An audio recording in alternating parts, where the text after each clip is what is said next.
놀랍게도 성서고고학 잡지에 보면 고고학자들 대부분은 애굽 탈출을 믿지 않는다고 적고 있습니다.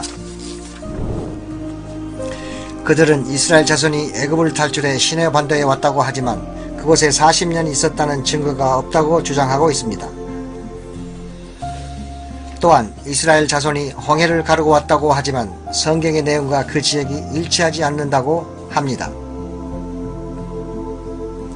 쓴 호수가 성경의 홍해는 아닐까? 이스라엘은 애굽의 고센 땅에서 거주하였습니다. 이곳 역시 비옥한 나일 델타입니다.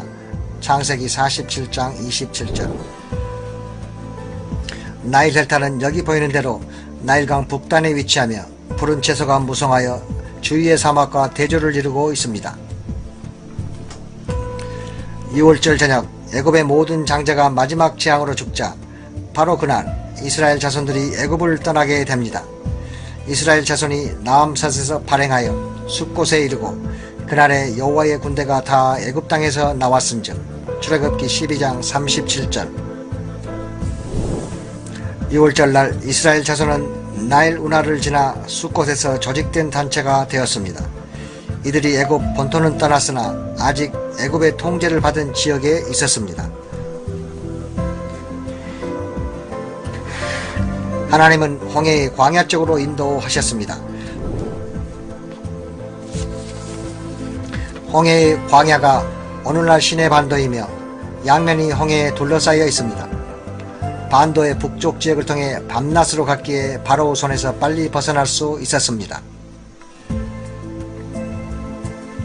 낮에는 구름 기둥으로 인해 선선함과 수분이 채워지고 밤에는 불기둥이 빛을 비춰 인도했습니다.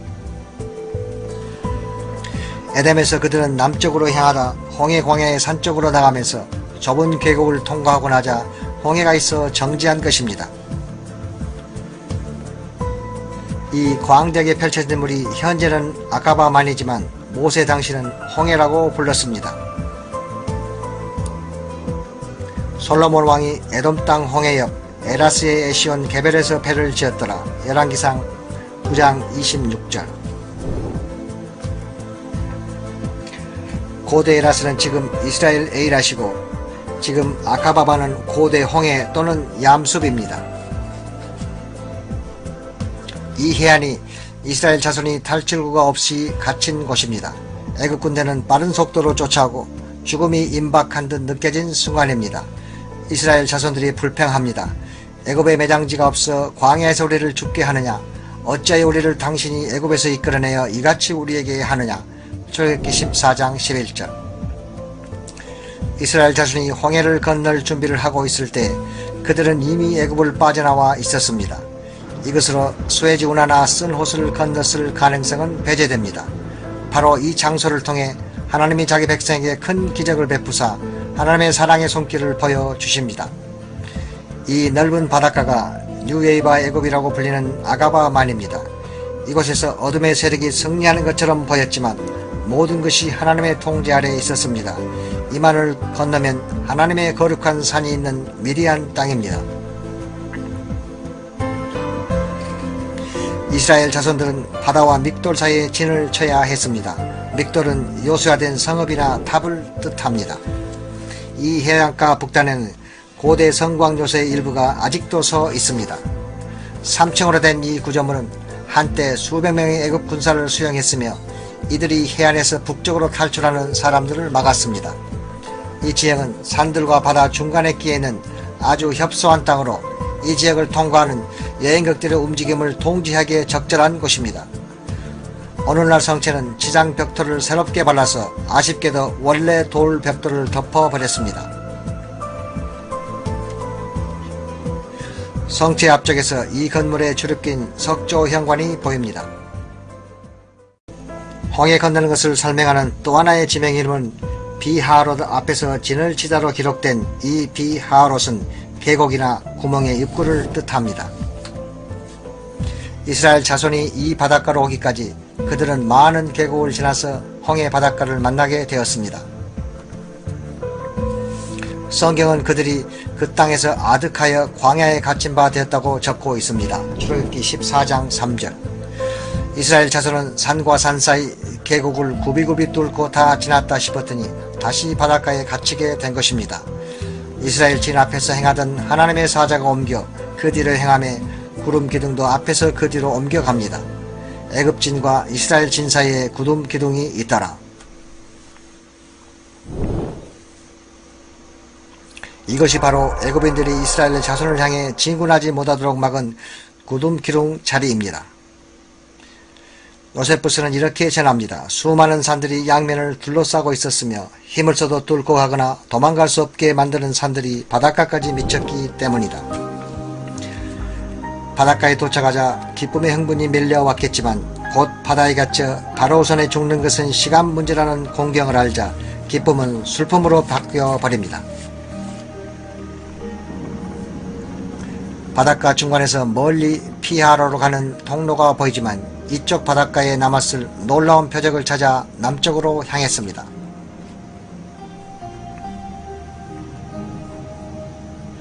길 옆에 큰 기둥이 보이는데 이것은 란 와이엇이 1978년 이곳을 처음 방문했을 때 발견한 것입니다. 그 기둥은 쓰러져 바닷물가 쪽으로 뉘어져 있었는데 지금은 바다에서 500피트쯤 떨어진 곳에 콘크리트에 의해 세워져 있습니다.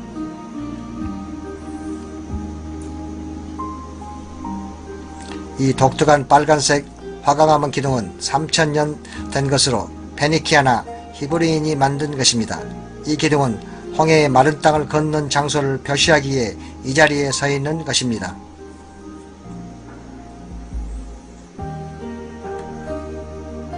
그 애굽 변경에 여호와를 위한 기둥이라고 성경에서도 이 기둥이 언급되어 있습니다. 이사야 19장 19절. 이 기둥은 바닷가 남단에서 볼 수 있습니다. 이 기둥과 짝을 이루는 기둥이 반대편만 사우디아라비아에서도 1984년 란 와이엇이 발견해 사우디 당국에 보여줬습니다.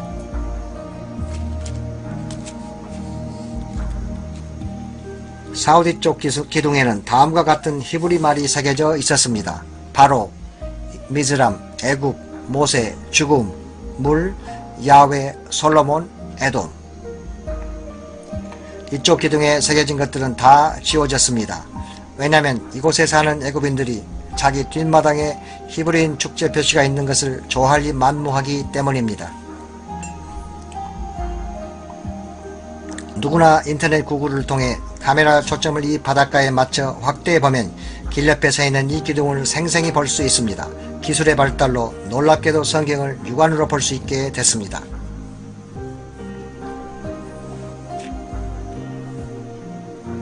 이 기둥은 홍해를 건넌 자리가 진실로 이곳이라고 증거하며 오늘 이 자리에 우뚝 서 있습니다. 이스라엘 자손에게 장애물로 등장했던 물도 바로 이곳입니다.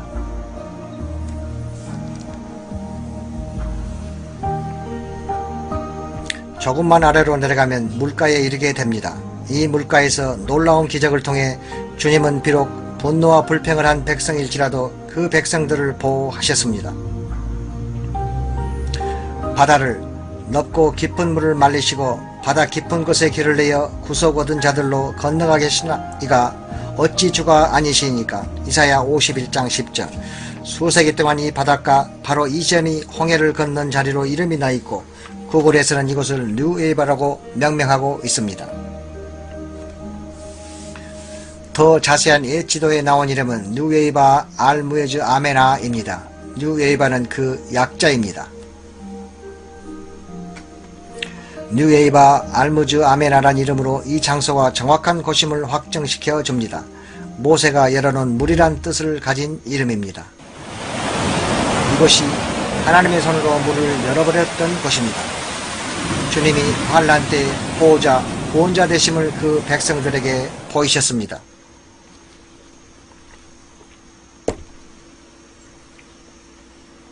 하나님의 섭리로 우리는 정확한 장소에 서 있다는 확증을 가졌습니다. 모세가 한때 이스라엘 자손과 함께 이곳에 서 있었으며 하나님의 손으로 바닷물이 열렸습니다. 놀라운 진리의 증거입니다. 아카바만 해도에 보면 북쪽에 엘랏 바다, 남쪽에 아라고넷의 바다가 있습니다. 이 두 바다의 중간을 통과했던 길입니다. 1978년 란 와이엇이 이 지점에 있을 때 약 2만 명의 철병거, 말, 기병들, 보병들이 남겨놓았을 수도 있는 증거를 바닷물에서 조사하려고 결심했습니다. 그가 발견한 것은 다른 사람들에 의해서도 확정되었습니다. In the spring of 2000, a robotic camera was lowered into these waters for the first time.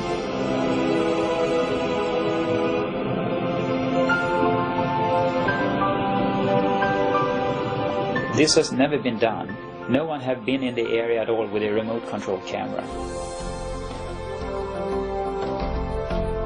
The robotic camera's survey revealed many shapes and objects familiar to Mueller, including coral formations with right angles, arches, discs, and straight shafts fused into larger masses that had the appearance of twisted wreckage. Now, when we have been able to go back and forth with a remote control camera, we can repeatedly see that these strange structures we are looking for are there. Not at one place, but you see them again and again and again. There are situations where you see something that looks like an axle, a hub, something that looks like a wheel, and you say to yourself, this is not a coral reef, this is a coral growth on an artifact. And that is what's different to me when I compare corals at other locations around the world. Since the earliest explorations at Nueva, one distinctive type of formation has often been identified on the sea floor. A slender, table-like structure, sometimes standing on end, with a coral-encrusted base, a straight shaft, and a circular top. It's a 90-degree angle, a right angle, between something that looks like an axle and the wheel. And you can see this in different varieties, and it looks very different from normal coral growth. And it is like a man-made structure with a coral growth on it. In the midst of them, Pontien photographed this circular object attached to what appears to have been a broken axle or hub. This discovery was significant for two reasons. Pontien had documented the coral-encrusted form of a wheel with dimensions similar to ancient Egyptian artifacts directly across from the proposed Nueva crossing site. Her find also provided independent confirmation of earlier evidence establishing wheel-like formations on both coasts of the Red Sea in accordance with descriptions in the biblical record. And the Lord looked down on the Egyptian army, and he made the wheels of their chariots come off.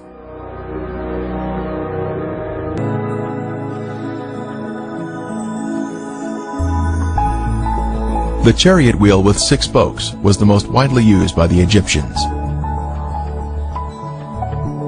Egyptian chariots were known to use metal hubs in the center of the wheels.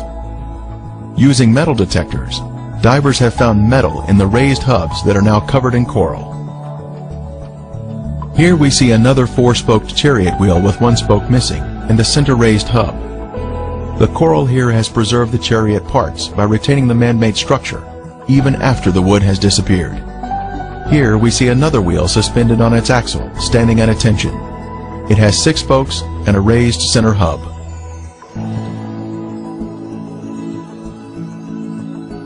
Ron Wyatt made many dives here and located many artifacts. This could have once been a chariot cab. This appears to be another round chariot wheel.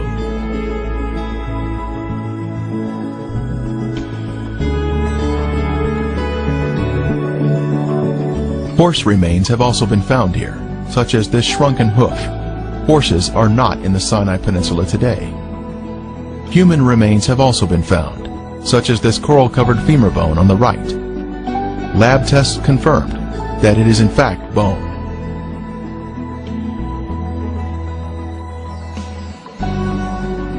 Other bones have also been found. A cross-section reveals the bone inside the coral.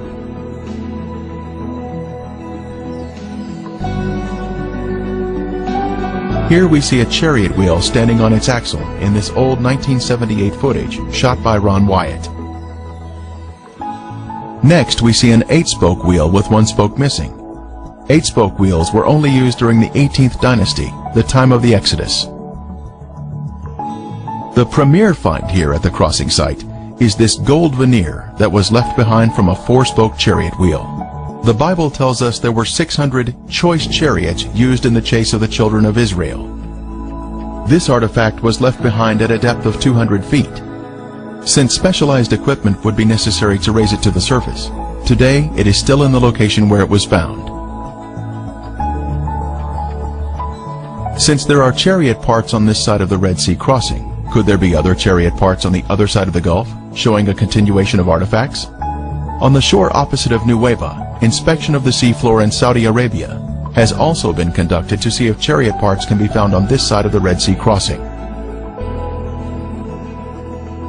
While investigating the Saudi Arabian waters, Viveka Pontian found this beautiful round chariot wheel specimen with a raised center hub.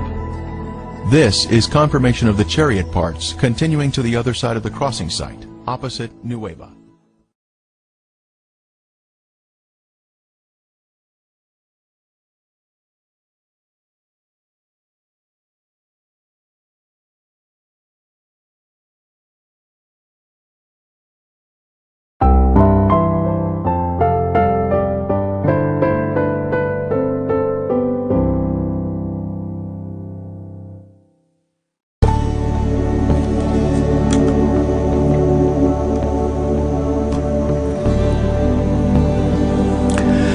주님의 신실한 종이요 지금은 고인이 되신 루안 와이어 선생께서 25년 동안 헌신적으로 탐구하여 발굴한 이 보배들, 즉 소돔과 고모라, 노아의 방주, 홍해 건너기, 시내산, 언약계의 흥미진진한 세계로 여러분을 초대합니다. 저와 여러분은 특별한 시간대에 살고 있습니다. 시간이 끝나는 때입니다. 하나님이 그분의 진리를 있는 그대로 세상에 보여주고 계십니다. 지금껏 오리를 범한 믿음의 체계가 제자리를 찾아가려면 정확한 정보와 지식이 필요합니다. 이번 발견을 통해서 심판이 느껴집니다. 대홍수, 소돔과 고모라, 그리고 홍해를 건너다 악인들은 멸망하지만 의인들은 구원을 받습니다. 시내산에서 십계명을 건너받아 언약궤에 보관됩니다. 동일한 법으로 저와 여러분이 심판받게 됩니다. 그러나 저와 여러분은 성령으로 승리할 수 있습니다. 이제 하나님의 보물들을 펼쳐드리겠습니다. 큰 은혜의 시간이 되길 바랍니다. 소돔과 고모라.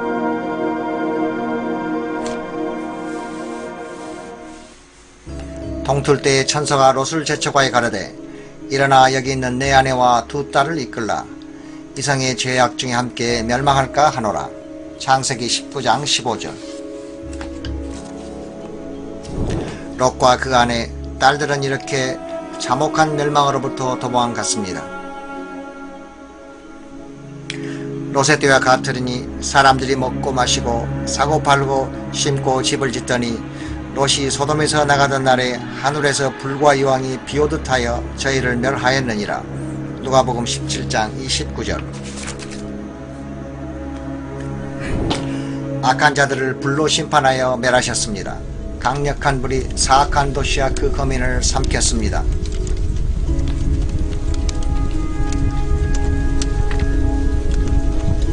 그러나 롯의 처는 소돔을 사랑하여 천사의 경고를 무시하다 소금 기둥으로 변해 버렸습니다.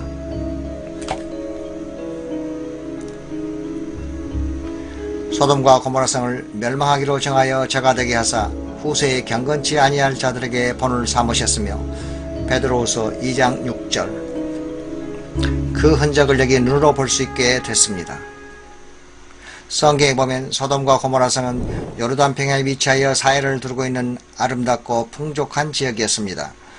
또한 해발 1300피트로 지구상에서 가장 낮은 곳이기도 하며 이 땅 거민들의 제약으로 인해 하나님의 저주를 받아 무덥고 황량한 곳으로 바뀌어 버립니다.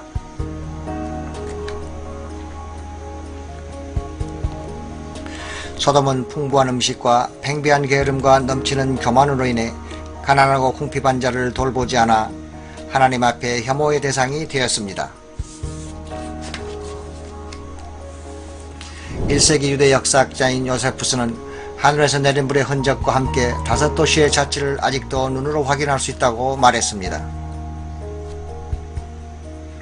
소돔과 고모라 성이 사해에 잠겼을 것이라고 사람들이 생각하지만 요세푸스가 그 시대의 이 성들의 잔재를 보았다면 그때로부터 수면이 계속 낮아졌을 것이니 지금 우리에게는 더욱 잘 보일 것이 분명합니다. 가나안 지경은 시돈에서부터 그라를 지나 가사까지와 소돔과 고모라와 아드마와 스보임을 지나 라사까지였더라. 창세기 10장 19절. 성경을 보면 이 성읍들은 우리가 생각하는 것처럼 한 지역에 그룹지어 몰려있는 것이 아니고 가나안 접경 지역선을 따라 널리 퍼져 있습니다.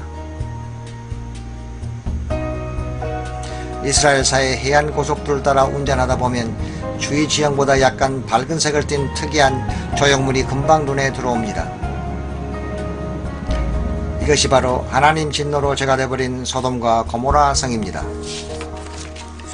하나님 손으로 맹렬한 화염과 초자연적인 열을 보내 소멸된 성읍들입니다. 지금은 주위의 산이나 지형에 비해 조금 밝은 색깔을 띤 채로 변해 있습니다. 성경에 언급된 대로 아무것도 자라지 않는 황폐한 곳이 되었습니다.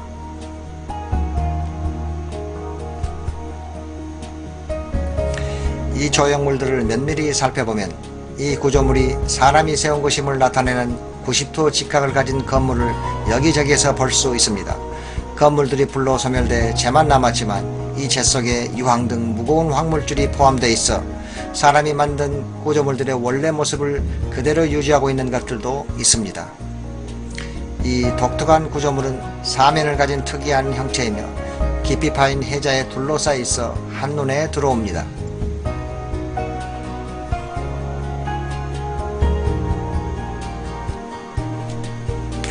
이 구조물 옆면에 선명하게 남아있는 묘한 특징들을 조사하려고 가까이 다가갔습니다. 이 조형물에서 볼 수 있는 소용돌이 줄무늬는 보통 퇴적층 바위나 흙에서 볼 수 있는 수평 줄무늬와 달랐습니다.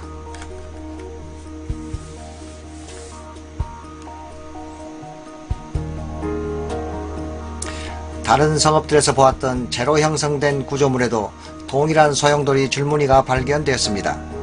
이렇게 희한한 소용돌이 줄무늬는 화씨 6000도까지 이르는 극한 열로 인한 열이온 작용 때 전자가 튀겨나가고 끌려오는 과정에서 생긴 것입니다.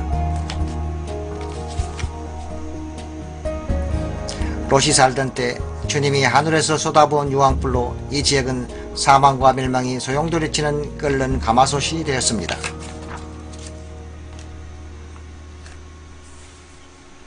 이곳에서 볼 수 있는 이상한 일들은 손으로 만지기만 해도 물질의 층들이 쉽게 부서지는 것입니다. 석회암으로 이루어진 소돔 고모라 성들이 주님의 소멸하는 불로 인해 몽땅 재로 변했습니다. 이렇게 멸망한 증거는 이 지역이 하얀 석고로 된 이상한 형체들과 다른 지역에서는 안 보이는 분필 모양을 한 기이한 물질로 알 수 있습니다. 심지어 석고와 재로 된 하얀 잿빛의 층들도 볼 수 있습니다.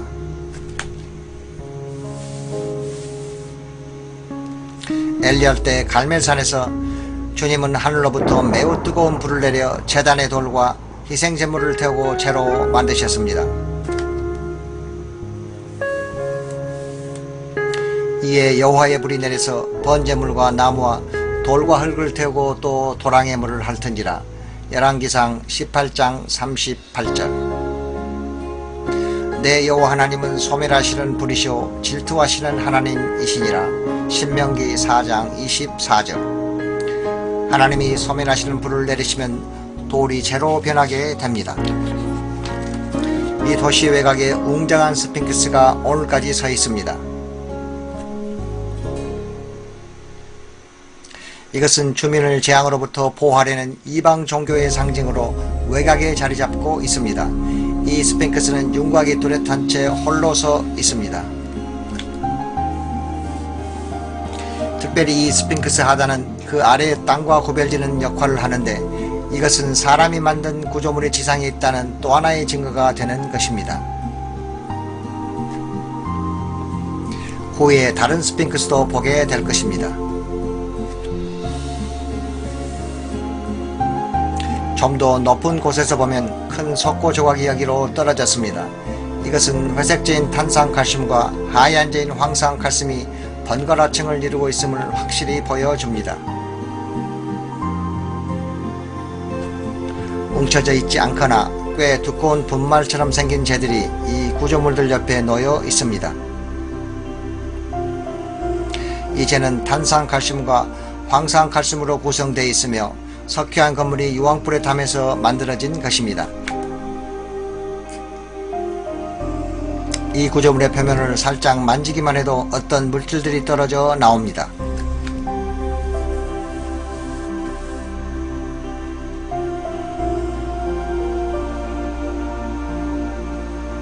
시내 거리를 내려다보면 자연에서 찾을 수 없는 인간이 만든 형체들이 눈에 띕니다. 90도 각도의 건물이 여기에 있고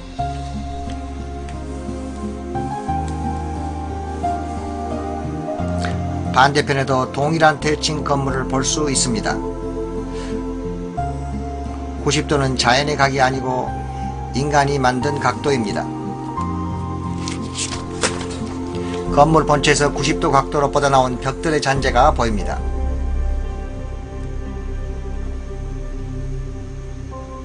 이것 또한 인간이 건축했다는 증거입니다.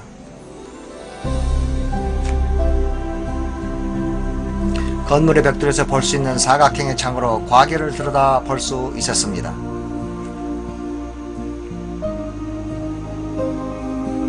이 도시에 사람이 살았던 흔적을 찾으면서 도시 외곽에 자리 잡았던 원통형의 탑이 앞쪽에 보였습니다. 나머지 부분들은 3500년 세월 동안 비바람에 의한 침식으로 많이 훼손됐지만 아직도 거리와 구조물에서 인간이 만든 자국을 엿볼 수 있습니다.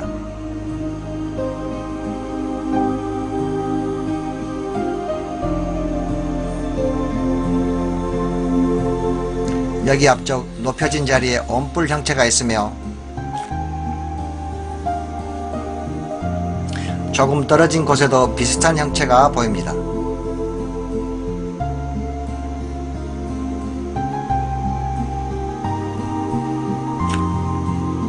도시 전체를 살펴볼 때 먼 곳에 대칭을 이룬 활 모양의 문이 오늘날까지 서 있습니다.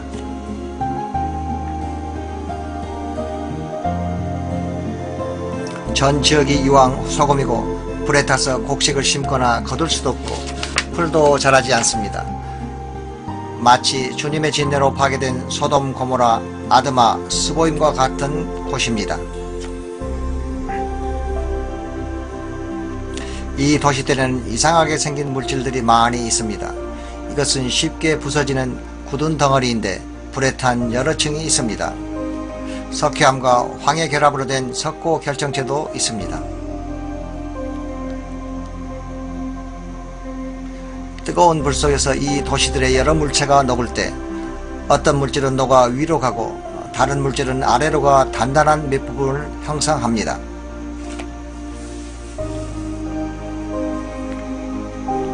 다른 지역에서 볼 수 없는 이상한 형체를 이곳에서는 볼 수 있습니다.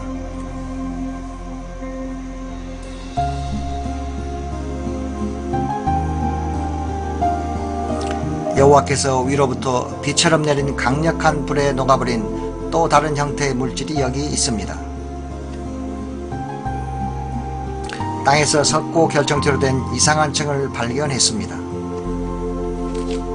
이 결정체 밑은 하얀 석고층과 회색재가 있는데 이 모든 것은 사해를 따라 위치한 죄악의 도시들이 대화재의 극한 열로 인해 형성된 것들입니다.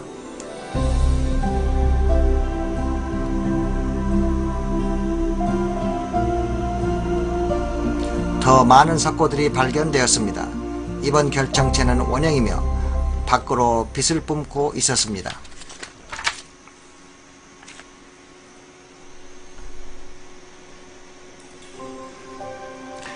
여호와께서 하늘 곧 여호와에게로서 유황과 불을 비같이 소돔과 고모라에 내리사. 창세기 19장 24절.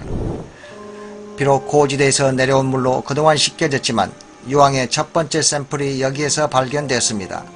이 유황은 이 자리가 소돔과 고모라임을 증명하는 하늘이 남겨놓은 표시입니다. 로안 와이엇이 1989년 이 도시들을 제일 먼저 발견했으며 이제 이곳에서 찾아낸 유황을 설명합니다. 우린 아직 소돔과 고모라에 있습니다. 바로 여러분 앞에 이상한 지점이 보입니다. 채로 이루어진 층이라고 말할 수 있습니다.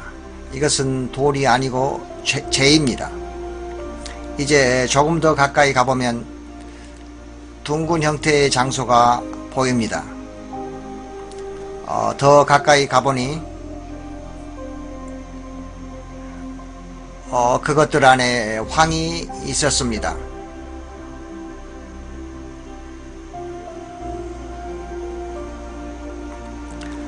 대부분에는 황이 들었지만 없는 것도 있습니다. 이쪽 것 속에 있는 황을 많이 꺼내 시험 자료벽에 담았습니다. 그러나 황이 없는 것은 매우 뜨겁던 자리가 새까맣게 되어 있습니다.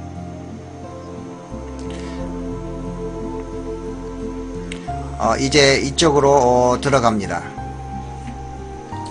황이 약간 있군요.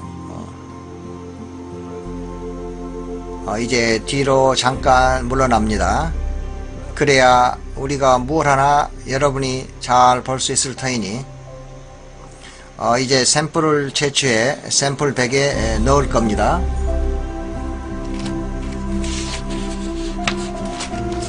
이 칼을 사용하기 시작할 텐데 그렇게 날카롭지 않습니다. 자, 여기 조금 채취했습니다. 황 냄새가 나는군요. 황 맛이 조금 납니다. 성경은 소돔과 고모라성에 유황과 불을 비처럼 내렸다고 합니다. 지금 여러분 앞에 보이는 다양한 크기의 황들이 이 땅을 강타하면서 불탔던 유황의 결과물인 것입니다.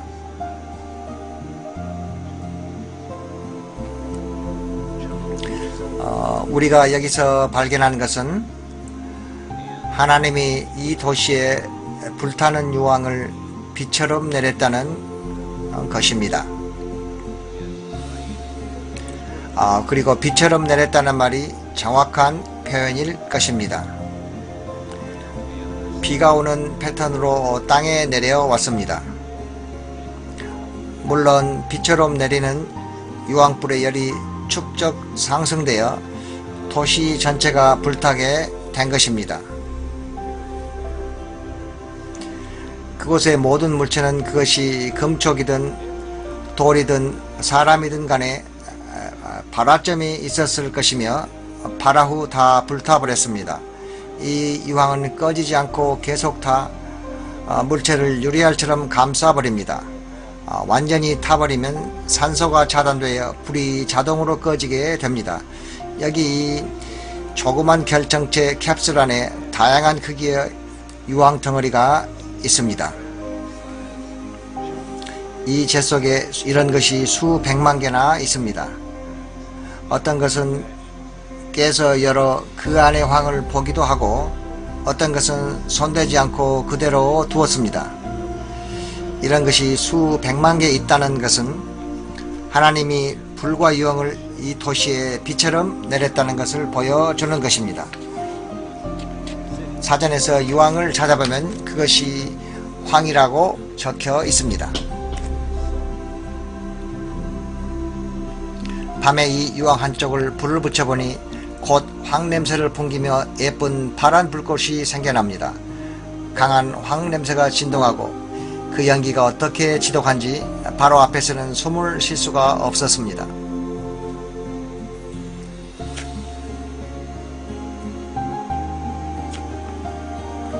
이 도시들을 더 조사할수록 다양한 형태와 크기의 유황이 더 많이 발견되었습니다.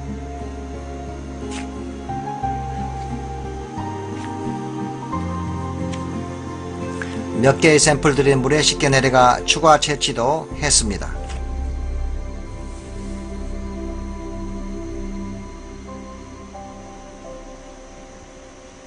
이 유황은 결정체로서 고온으로 태우거나 요리할 때 생기는 하얀색 황입니다.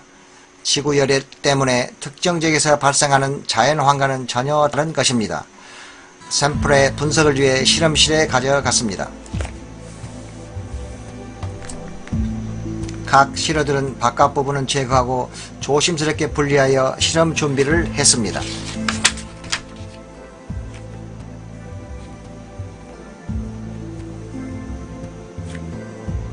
그런 다음 샘플을 건조시켜 돌 분쇄기 안에 넣습니다.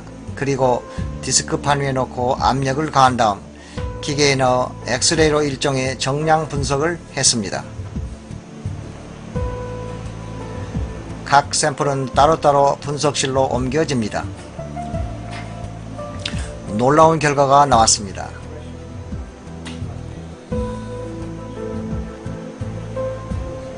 순도 98% 황이었습니다. 이런 황은 지구상 어디서도 찾아볼 수 없습니다. 하나님의 명령에 의해 죄악이 팽배한 도시를 심판한 사실을 의심의 여지 없이 이 세상에 보여주기에 하늘이 남겨놓은 표시가 바로 이 순도 높고 불에 탄 황입니다. 어떤 이는 화산 폭발에 의한 황이라고 비판하지만 화산 폭발의 황은 롬빅 타임으로 순도 40%밖에 안 되며 결정체 모양도 서로가 확연히 다른 것입니다.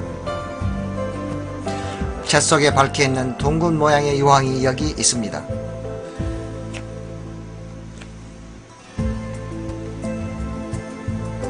또 다른 재덩어리에 있는 유황 조각은 불탄 흔적으로 고리 모양의 바깥 부분이 타지 않은 황이 있는 속을 감싸고 있었습니다. 이 물체에는 쉽게 벗겨지는 뚜껑이 있어 그 안을 들여다보면 둥근 모양의 유황이 있습니다.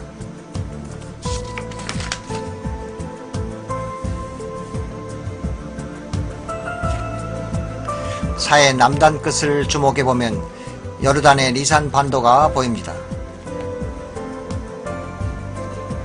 롯이 살던 때 고모라성은 이 반도까지 뻗어 있었음에 분명합니다. 이 지역에도 동일한 하얀색의 조형물들이 발견됩니다. 재구조물이 보입니다. 90도로 뻗어난 벽들도 보입니다. 여기 바로 이것과 같은 석고 덩어리가 땅에 흩어져 있는 것을 볼 수 있습니다. 유황 또한 이 지역에서도 발견됩니다. 놀라운 것은 여기 사인에 적혀 있는 대로 비잔틴 시대에 이곳에 교회가 지어졌습니다. 이유는 이 지역의 성서적 중요성이 널리 알려졌기 때문입니다. 폴로 고모라 땅에 하얀 잿빛의 경배체가 높은 곳의 성체 아크로폴리스 위에 지어졌던 것을 알 수 있습니다. 이집트 기자에서 스핑크스와 피라미드가 가깝게 지었던 것처럼 이곳에도 스핑크스와 신전이 근접해 있습니다.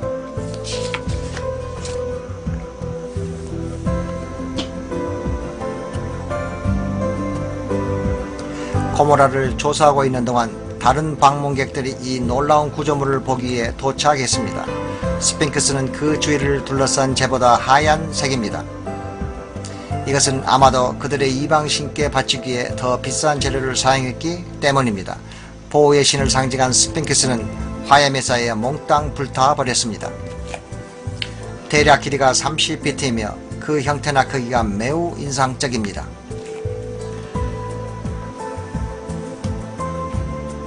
바로 그 옆에 신전이 있는데 모양이 대칭을 이루고 있고 역시 특별한 흰색 물질로 되어 있습니다. 대칭형 탑 옆에 신전이 보입니다. 다음으로 두 기둥 사이에 아치형 문이 보입니다. 또 다른 아치형 문이 서 있습니다. 이 도시를 살피면서 저 멀리에 흰색의 높여진 구조물이 눈에 들어왔습니다.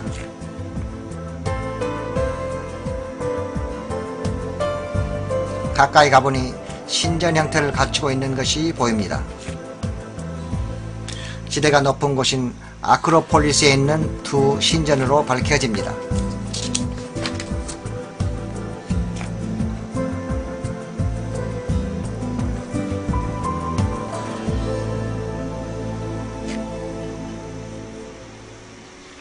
그중 한 신전 옆에 서 있으면서 우리 틈은 녹은 유황의 완벽한 샘플을 찾았습니다. 이것은 불타는 유황이 식으면서 그 액체가 딱딱한 결정체 껍질을 이루며 그 안에는 타지 않은 황이 숨겨져 있던 것입니다.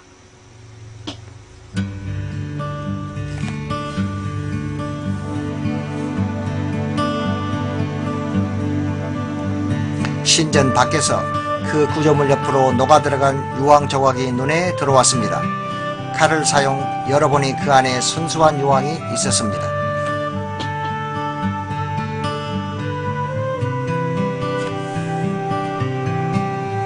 신전의 옆 선반 부위에서 또 하나의 유황 샘플이 보여 칼로 열어보니 역시 그 속에 순수황이 있었습니다.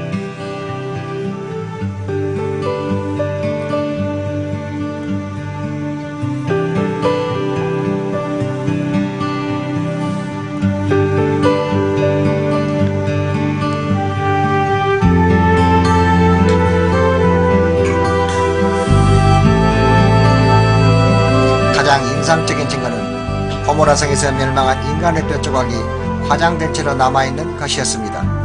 불에 다 타버린 뼛속의 골수는 하얗게 변해 있었습니다. 이것은 성령을 거부한 사람들을 멸망시킨 하나님 능력의 좋은 증거가 됩니다. 지금 우리는 하나님 뜻 안에서 성령의 인도로 순종의 삶을 살고 있습니까? 아니면 불순종하여 길을 잃고 있습니까? 요한계시록 21장 18절을 통해 미래를 볼 수 있습니다. 그러나 두려워하는 자들과 믿지 아니하는 자들과 흉악한 자들과 살인자들과 행음자들과 술객들과 우상숭배자들과 모든 거짓말하는 자들은 불과 유황으로 타는 못에 참여하리니 이것이 둘째 사망이라. 말라기 4장 1절에는 극렬한 불모불 같은 날이 이르리니 교만한 자와 악을 행하는 자는 다 조개 같을 것이라. 그 이르는 날이 그들을 살을 것이라. 지구 표면이 불타는 연못처럼 돼 회개하지 않은 죄인들은 마침 소돔과 고모라가 멸망한 것과 동일하게 불과 유황으로 심판받게 될 것입니다. 두 번째 사망의 뜨거운 불길을 피할 유일한 길이 있습니다. 오직 예수 그리스도를 통해서만 가능합니다. 지금 길이요 진리요 생명 되신 주님께 당신의 인생을 맡기지 않으시겠습니까?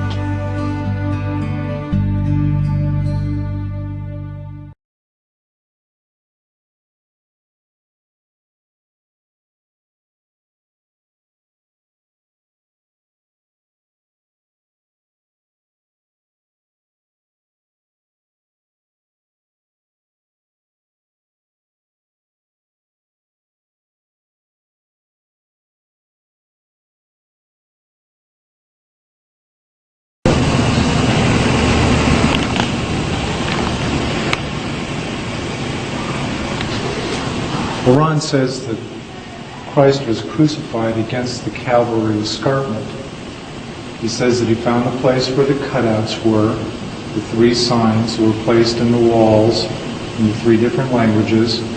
He also believes that there was a sign on the crossbar itself also, so it was just a repeat of the wording. But there is a split that runs down Cliff's face, and that split goes clear through the mountain. Now, Ron says he excavated down to the point where he found the cross hole. It was a hole about 23.5 inches deep. He says he found the cross hole plug that would have gone in that gap to prevent animals or people who were walking by from tripping and hurting themselves by falling into the holes. He says that he found the split, the crack, near the base of the cross hole. When Christ was crucified, he was stabbed on the side where the spleen is. It's interesting that most crucifixes have him stabbed on the opposite side. But the spleen is on this side of the body, near the fifth rib, and it holds 2 to 3 units of blood. And when you're stabbed at the right, if it's punctured at the right time, it's very flaccid and the blood is not congealed yet. And so it managed to splurt out of the body. It fell on the ground. It went in the crack. And Ron says approximately 20 feet below the base of the cross is the cave where the Ark of the Covenant was hidden some 500 to 600 years before. The blood traveled down that crack and it dripped onto the mercy seat of the Ark of the Covenant that was inside the stone case. When Ron says he found the case, got in that cave in January of 1982, he says that the lid was cracked and the left third of the lid was moved askew on the top of the box, which would have enabled the blood to drip down clearly inside the box. And he says that there is a puddle of Christ's blood. It's black nowadays, not red. But there's a puddle of his blood on the mercy seat of the Ark of the Covenant.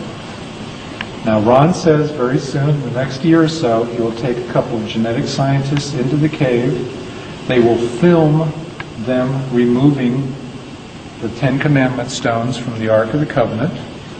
He doesn't believe that the actual Ark of the Covenant will come out of that cave. It may remain in there. But he believes that the stones will come out and go on tour and be seen around the world. The genetic scientists will be filmed taking a blood sample from the blood that's on the mercy seat of the Ark of the Covenant.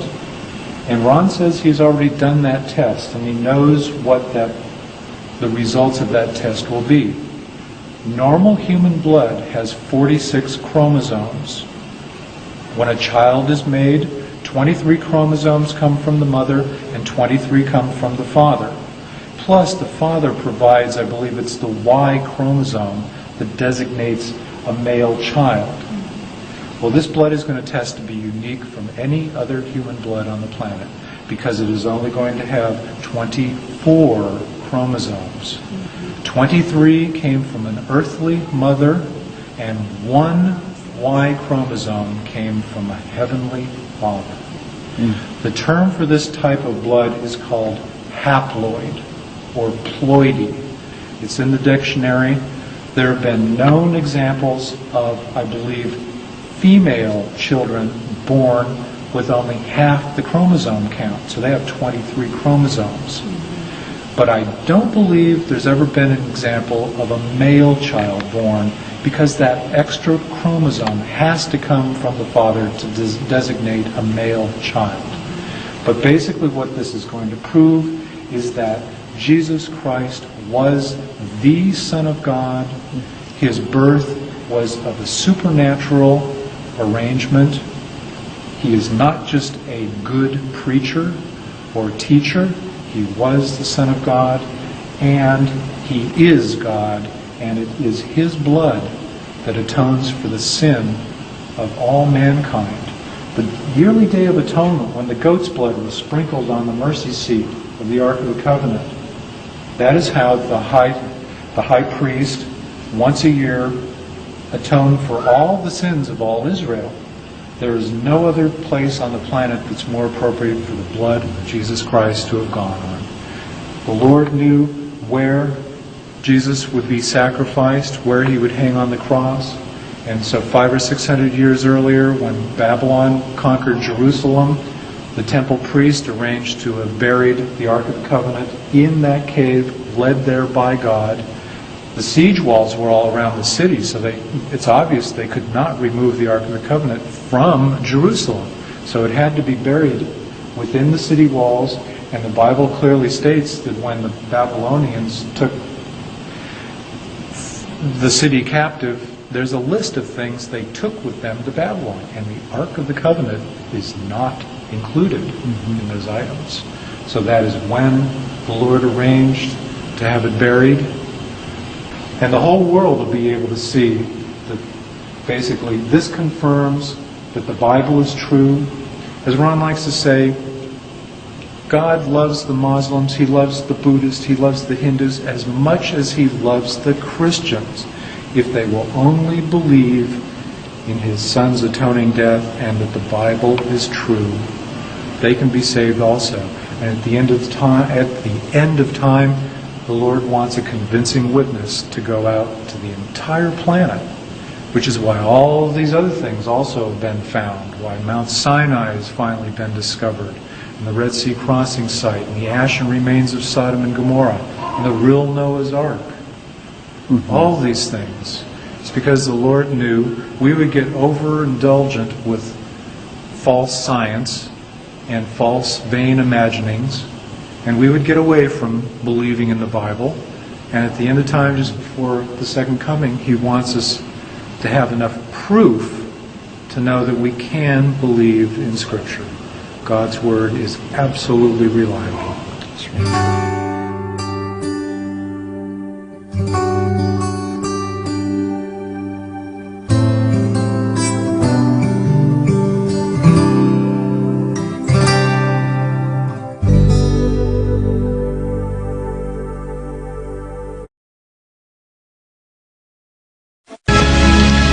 또 여기 근래에 있었던 놀라운 발굴에 대해 소개해드리고자 합니다. 지난 2500여 년의 긴 세월 동안 언약궤가 실종되어 왔음은 잘 알려진 사실이며 그동안 그 행방에 대해 여러 가설들과 추측들이 난무하는 가운데 언약궤를 찾으려는 수많은 시도들이 있었습니다. 그런 가운데 수년 전 권위 있는 고고학자이며 독실한 크리스천인 란 와이어트가 성지를 방문 중 성령님의 강권적인 감화 감동에 의해 골고다의 예레미야 동굴 속에 언약궤가 감춰져 있다는 확신을 얻게 됐고 이스라엘 정부의 정식 허가를 받아 수년 동안 탐사를 하게 됐던 것입니다. 그 언약궤는 바벨론의 침략을 받았던 때에 약탈을 피해 황급히 운반되어 당시 골고다 속에 예레미야 동굴 안에 비밀리 보관되어 온 것으로 추정되었습니다. 2500여 년의 긴 세월 동안 묻혀 있었으므로 탐사는 수많은 역경에 부딪혔으나 그만 포기하려고 절망할 때마다 하나님은 천사들을 보내어 격려하였고 마침내 언약궤가 보관되어 있는 비밀 장소를 발견하게 됐던 것입니다. 그런데 그 비밀 장소에 바위 천정에 틈이 나 있었고 피의 흔적이 남아 있었으며 바위 틈을 따라 외부로 연결된 장소는 놀랍게도 바로 예수님의 십자가가 세워졌던 정확한 자리였던 것입니다. 그리고 십자가가 세워졌던 자리는 영화에서처럼 언덕 위가 아니라 사람들의 통행이 많은 도로 옆이었고 그 바위의 틈은 예수님께서 운명하시면서 강한 지진이 일어나 생긴 것으로 추정되었으며 십자가에서 흘러내린 예수님의 보혈이 그 바위 틈으로 스며내려 비밀 장소에 보관되어 있던 언약궤의 속죄자에 뿌려지게 됐다는 것입니다. 천상의 제단에 보혈이 뿌려짐으로써 인류와 세상의 속죄를 완성할 수 있으셨음에도 불구하고 지상의 속죄자에까지 보혈이 뿌려지도록 역사하신 하나님의 놀라운 섭리를 깨닫게 되는 것입니다. 더욱 놀라운 사실은 그 바위 틈에서 채취한 혈흔에 수분을 가하여 정밀 분석한 결과 혈액이 아직도 살아있음을 발견한 것이며 특히 부친으로부터 유전되는 염색체는 발견할 수 없었고 모친이 동정녀일 때만 나타나는 염색체임을 확인하게 됐던 것입니다. 이스라엘 정부가 이 사실을 철저히 은폐하고 있어 공개적인 검증은 아직 거치지 못하고 있지만 가까운 장래에 진실이 밝혀질 것으로 판단되고 있습니다. Good evening, Ron. Thank you very much for all three for seminars. Wonderful, thank you. My question is that you said that you had the blood of our Lord examined by the Israelis. That's correct. What was their determination of that? Okay. Now, we won't be able to take second questions. I'm sorry if you're on your second one, please just step out. I love you, but we're running out of time. Real quickly, okay. Dried blood is dead blood. Everybody knows that, all right? They can test the blood of the pharaohs, the mummies of the pharaohs, all right? There's certain things they can do. They cannot get a chromosome count. by any method I'm familiar with. All right, things keep changing. I don't profess to know everything. However, there's no way I know that you can get a chromosome count out of dead blood. You can get a DNA and some other things, but not a chromosome count. All right, that's done by living white blood cells. Now then, first of all, in this analysis, I took the blood into a laboratory in Israel. I asked one of the people I work with in antiquities, where is a good laboratory that does reliable work? And they said, such and such, such and such. I took it.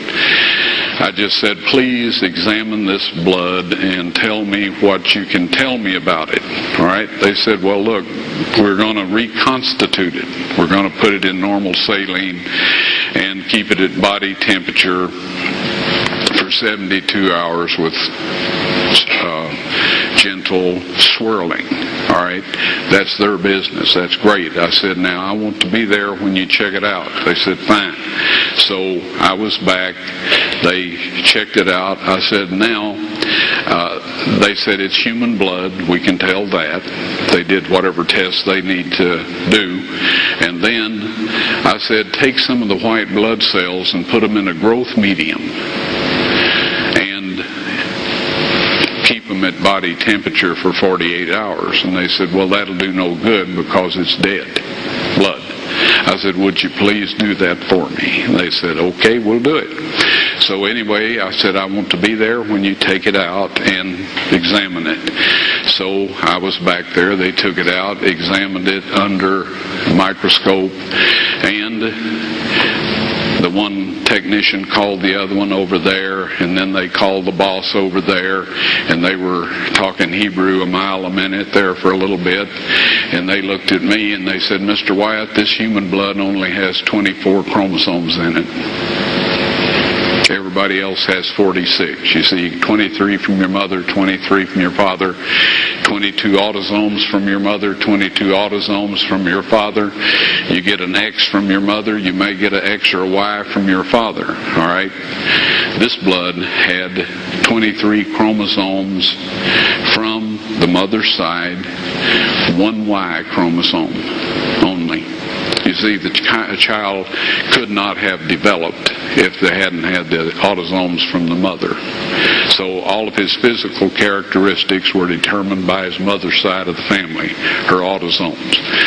His maleness was determined by this one Y that came from the source, not a human male. Then they said, this blood is alive. And then they said, whose blood is this?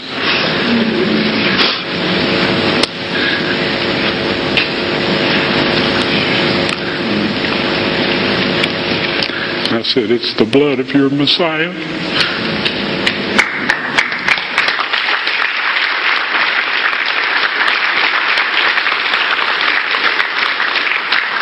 And I assure you, those men's lives have changed. So this blood is unique, and it is Christ's blood. Leviticus 17:14 informs us that the life of all flesh is the blood thereof. Once again, scientists are finding out that the truths of Scripture are far more literal than they ever imagined. Tiny particles have been discovered in blood that are seemingly indestructible. These tiny particles are less than 1/10 of a micron in size, and while they cannot be seen using standard medical microscopes, new methods of microscopy have been developed, which makes it possible to see them in their living state. The French scientist Gaston Naessens designed special microscope components that would allow him to see these particles, which he entitles somatids, meaning the body that creates. Through experimentation, Professor Naessens found that these somatids contain genetic material yet to be fully understood by the scientific community. They are polymorphic in nature, growing from stage to stage, and are unaffected by high temperatures, extremely toxic chemicals, or even nuclear radiation. Professor Naessens believes these somatids to be subcellular living and reproducing entities, the precursor of DNA, and that they may be the building blocks of life. About 6 years ago, I learned about these particles as a result of some research that I was conducting, which was totally non-related to archaeology. At that time, I was using a standard medical microscope, and while I could not see these particles, I knew they had to be there. I began to develop my own microscope patterned after the design of Professor Nason's. What you see behind me is that microscope in its latest stage of development. The microscope employs an extremely bright xenon or mercury light source, which can be combined with tungsten light. The light is directed across the microscopic specimen rather than on or through it in what is known as a dark field configuration. The light reflecting off the object is transmitted through the microscope and is magnified over 1,000 times. The image is then captured by a sensitive CCD camera and transmitted to a monitor for viewing at screen magnifications of up to 30,000x. Under these conditions, the tiny living particles can plainly be seen against a dark background. In 1996, my family and I made a trip to Nashville to visit the Wyatts. I brought along the microscope, which at that time was somewhat portable in its early stage of development, and set it up in the basement of the Wyatt's house. One evening, Mary Nell Wyatt asked me to take a look at some material from a burial cave to see if these tiny particles were present. Without my knowledge, one of the samples was actually the blood sample that Ron had taken from the Ark of the Covenant dig. The sample was placed under the microscope, and as the specimen began to come into focus, thousands of tiny particles, somatids if you will, became plainly visible. At that time, Mary Nell, who was standing behind me, began to weep. As I turned around and saw the expression on her face, I realized immediately that the sample we were looking at was actually the sample that Ron had found to be the blood of Christ. Okay, Mary Nell's going to take the sample and mix it with sterile water.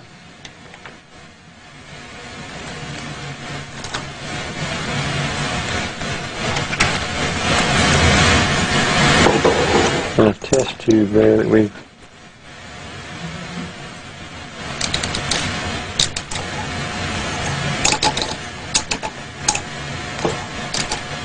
that'll be enough.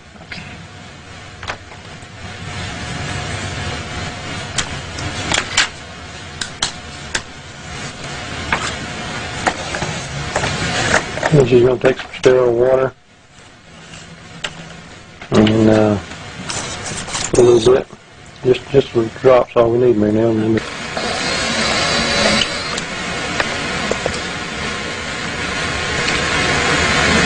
Okay, so now that we've got the sample on the slide, we'll go ahead and focus into the sample and see what comes up on the screen here.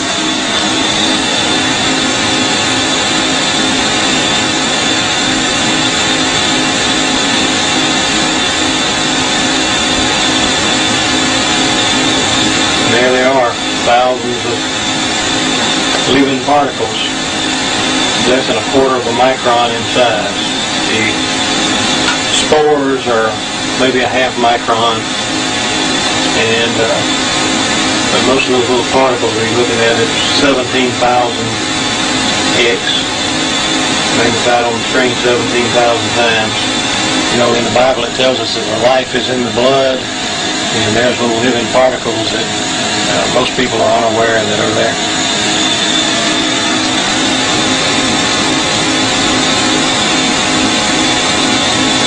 And this is the same thing we see in living blood. The scientist in Canada says that these things never die. The blood may dry up, but these things, he says, they're indestructible, and he says they are the basis of life.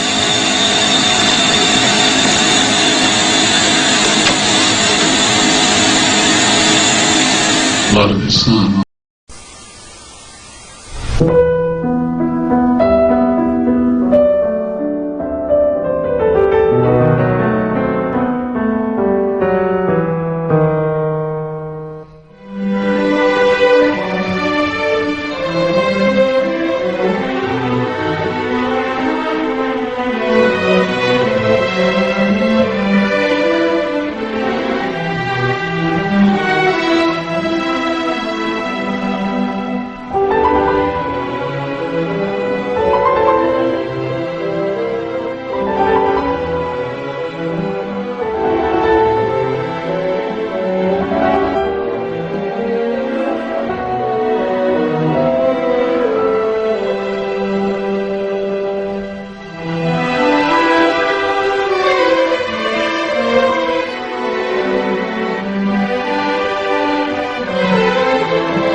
시내산.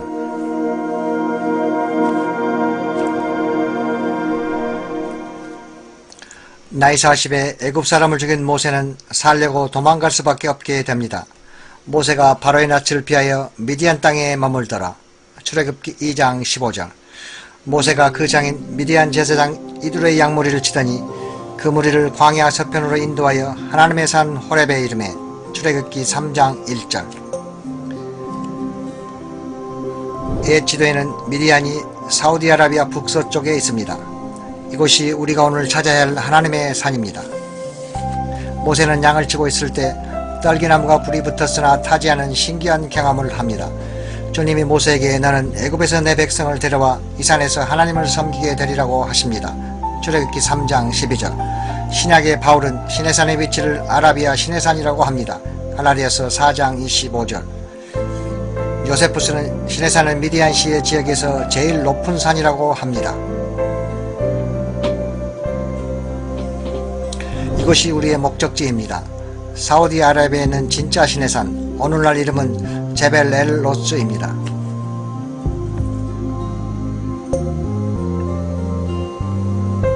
성서고고학 잡지에 주필인 허살생크는 제벨 엘 로스가 시내산일 가능성이 가장 많다고 합니다.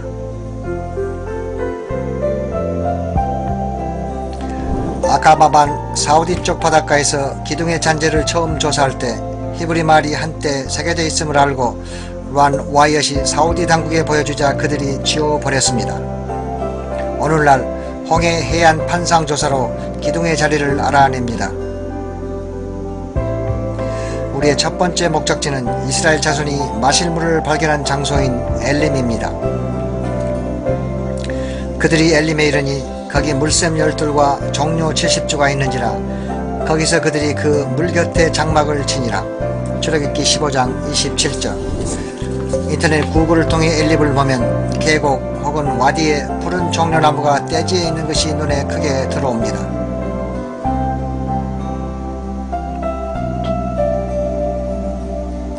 오늘날도 아직 원형 샘물이 있는 것이 땅에 보입니다. 물론 지금 70개가 넘는 종려나무가 있고 12개 샘은 아직도 여기 엘림에 있습니다.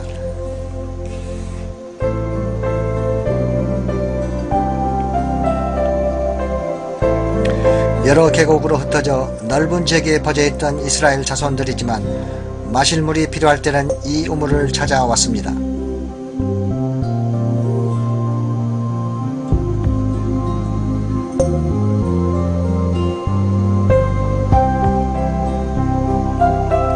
이스라엘 자손은 온 회중이 엘림에서 떠나 엘림과 시내산 사이의 신광야에 이르니 출애굽기 16장 1절.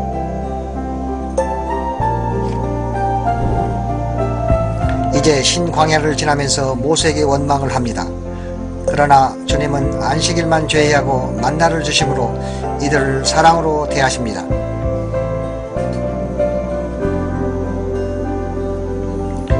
자세한 지도를 보면 옛 마디안인 올베드 알베드 지방 옆에 머그헤이어 슈아입을 볼 수 있는데 이 뜻은 이드로의 동굴입니다. 이렇게 지도에 이드로의 이름이 등장합니다. 이 동굴의 정면은 납 이티안에 의해 비교적 최근인 2000년 전에 파진 것이고 동굴 내부는 출애굽기의 이드로 시대인 3500년 전까지 올라갑니다. 여호와께서 모세에게 이르시되 내가 거기서 호렙산 반석 위에 너를 대하여 서리니 너는 반석을 치라. 그것에서 물이 나리니 백성이 마시리라. 출애굽기 16장 6절. 제벨 엘 로스의 북서쪽이 우리가 다음으로 탐험할 호렙의 바위입니다. 언덕 위에 서 있는 높이가 50피트인 큰 바위 하나가 상당히 먼 거리에서도 보였습니다.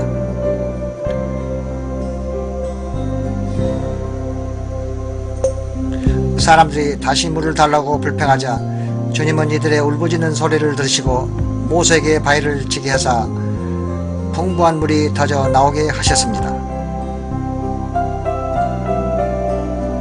하나님의 손에 의해 위에서 아래로 그 바위의 가운데가 갈라졌습니다.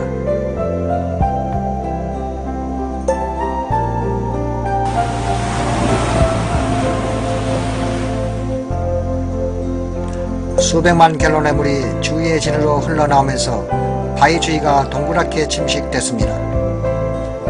그가 바위를 가리니 물이 흘러나왔더라. 시편 105편 41장. 바위에 갈라진 틈이 어찌나 큰지 사람이 걸어서 통과할 수 있습니다.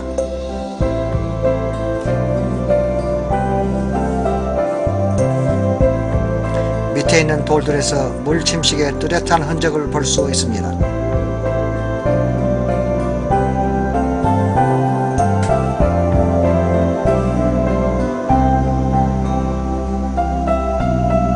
모세가 단을 쌓고 그 이름을 여호와 니시라 하고 출애굽기 17장 15절. 여기 진에서는 아멜렉을 패배시킨 후 다듬지 않은 네모난 큰 돌로 제단을 쌓았습니다. 진의 장막 하단 부위 주인의 둥근 모양을 한 돌 잔재들을 볼 수 있습니다. 이것은 이 지역을 전에 누군가가 차지했다는 분명한 증거입니다.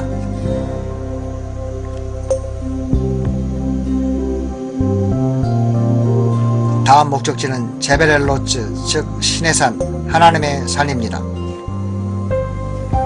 산을 전반적으로 살펴볼 때 신의 산 정상은 하나님의 임재로 불탔던 것이 보입니다.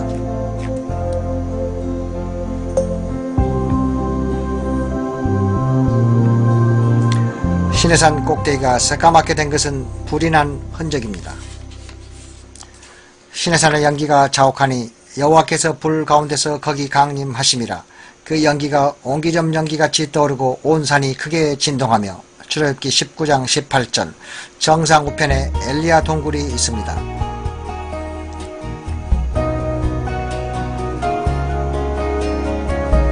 이 산을 찍은 비디오를 구하기가 매우 어려운 이유는 사우디아라비아를 들어가는 것도 어려울 뿐 아니라 그들이 이 산을 지키면서 사진 촬영을 금하고 있기 때문입니다. 산 아래쪽 근처에 경비병 집과 울타리가 있어 많은 유물이 나오는 것을 둘러치고 있습니다. 이것으로 진짜 신의 산이 이곳이란 한 증거가 되는 것입니다.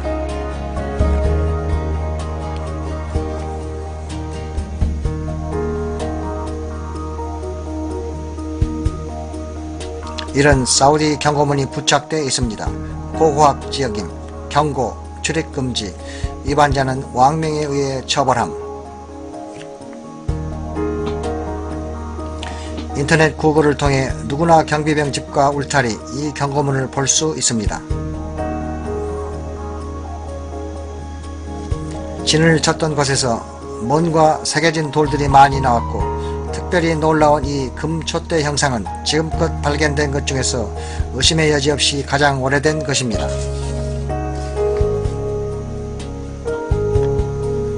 만나를 주어서 갈았을 이 부서진 맷돌도 진에서 발견되었습니다. 모세가 여호와의 모든 말씀을 기록하고 이른 아침에 일어나 산 아래에 단을 쌓고 이스라엘 12지파대로 12기둥을 세우고. 출애굽기 24장 4절.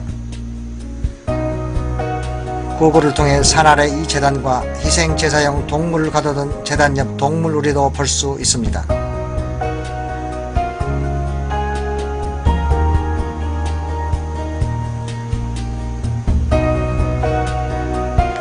여기 동물우리 입구가 보입니다. 기둥의 잔재 역시 이곳에 있습니다.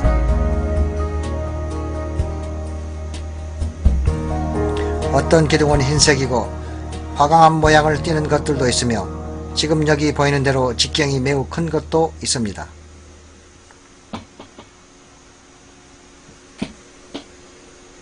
이 지역에서도 산 위쪽을 향해 보면 타서 새까만 꼭대기가 보입니다. 바위가 강력한 열에 의해 정말로 타버린 것입니다. 모세가 하나님과 산에 있을 때 아래 진에서는 반역하는 무리들이 금송아지를 만들었습니다. 모세가 산 아래로 내려오면서 금송아지가 주위에 춤추고 있는 백성을 보게 됩니다. 여기가 산 아래 진과 금송아지 제단 자리입니다.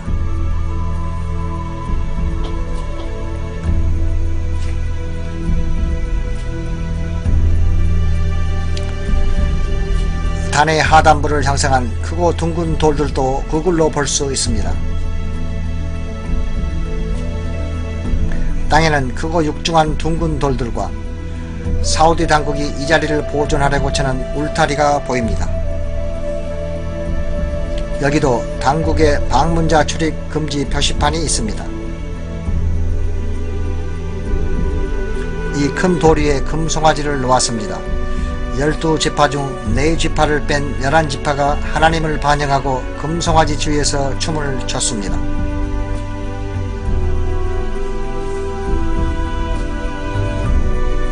시내산을 둘러보면서 울타리 사이로 울타리 안쪽 바위에 새겨진 놀라운 형상을 보았습니다.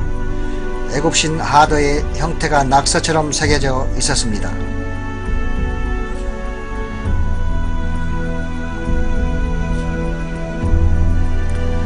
이스라엘 자손이 방금 떠났던 애굽은 소를 섬겼기 때문에 반항하는 이 무리들의 마음에 자연스럽게 떠오른 이 형상을 새긴 것입니다.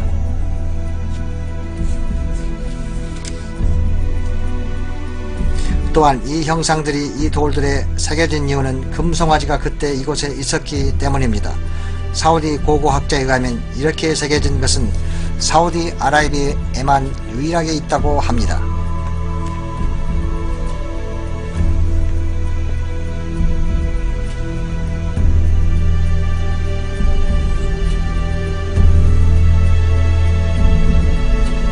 시내산은 1984년 란 와이엇과 그의 아들들에 의해 처음 발견됐습니다.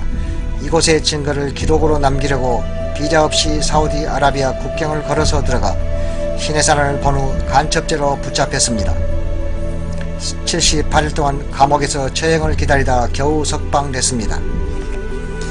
CBS에서 인터뷰를 해갔습니다. 시내산에서 일정이 끝나자 새로운 탐사회장이 기다리고 있습니다. 3500년 전 바로 이곳에서 만들어진 언약궤입니다.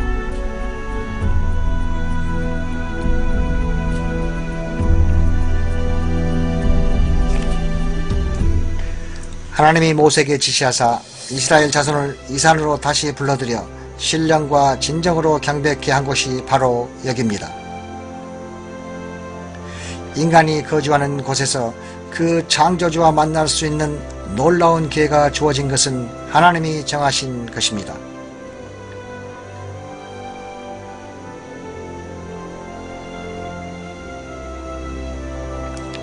이 사랑의 만남 약속은 하늘에서 내려온 것으로 우리 하나님이 마련한 것입니다.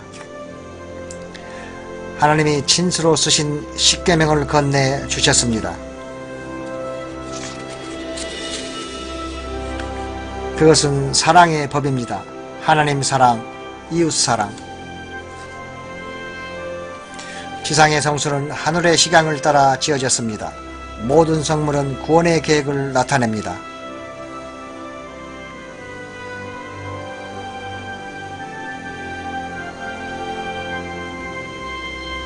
뜰문 옆에서 회개한 죄인들이 양을 죽이고 제사장이 그 피를 모읍니다. 희생 제물의 몸은 번제단에 놓이게 됩니다. 그 다음 제사장은 물두멍에서 손과 발을 씻고 난 다음 첫 번막인 성소로 들어갑니다.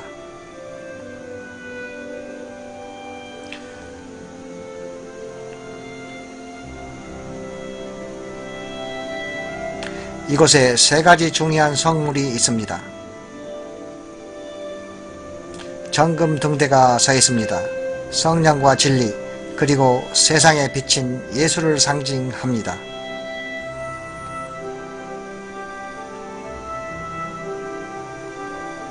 다음은 진설병상, 이것은 생명의 떡 예수와 하나님의 말씀을 나타냅니다. 그리고 제사장은 분향단 뿔들의 피를 바르고 예수의 육신을 상징하는 휘장의 피를 뿌립니다. 1년에 한 번 대제사장이 지정소에 들어가 휘황찬란한 하나님의 시카이나 영광이 머물고 있는 언약궤 시온자 동편에 피를 뿌립니다. 하나님이 우리를 위해 땅에 내려오심으로 우리가 그의 특별한 백성이 될 수 있게 됐습니다. 모세에게 주어진 십계명이 이 언약궤 안에 있습니다.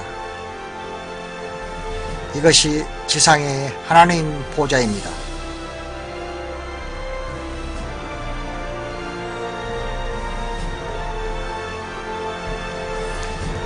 하나님의 어린 양 예수는 희생양으로 바쳐져 새 언약을 맺으사 우리 죄를 대속하십니다.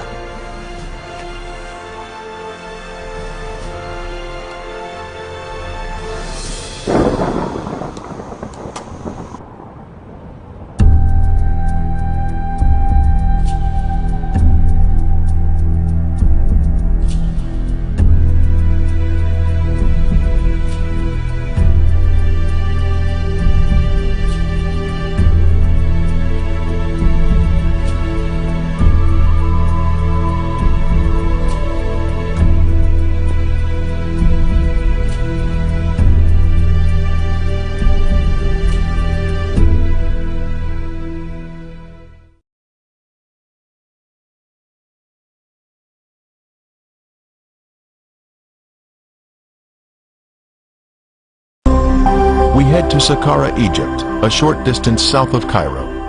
This is where the first pyramid was built in ancient Egypt. It is called the Step Pyramid due to the distinct levels in its shape.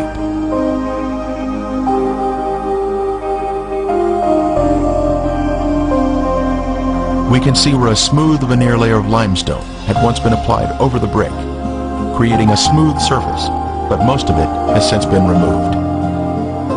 Here is where we find the statue of Pharaoh Zoser, under whom Imhotep served.